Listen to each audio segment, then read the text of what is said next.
Bakery. এ নারী, মৃত্যুর পর যখন ফেরেশতারা এসে জিজ্ঞাসা করবে দুনিয়াতে পর্দা করনি কেন, তখন পারলে এই উত্তরটা দিও, my life, my rules, my style.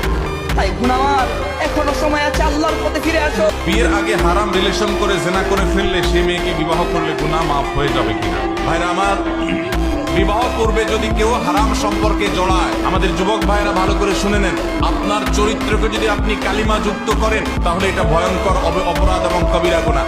এর জন্য আল্লাহর কাছে আপনাকে জবাবদিহি করতে হবে। আমাদের অনেক যুবক ভাইরা মনে করেন যে বিয়ের আগে কোন মেয়ের সাথে হারাম সম্পর্ক করলে, জেনা লিপ্ত হলে, এরপরে বিয়ে করলে বোধহয় এটা কাটাকাটি হয়ে যাবে। এটা সঠিক না, এটা ভুল। বিয়ে করেছেন, এখন হারাম থেকে বের হয়ে আসছেন, এটা ভালো, কিন্তু আগে যে অপকর্ম হয়েছে, গুনাহে হয়েছে, নাজায়েজ কাজ করেছেন, হারাম সম্পর্ক করেছেন, তার জন্য দুইজনেই আল্লাহর কাছে সারা জীবন চোখের পানি ফেলে কাঁদতে হবে।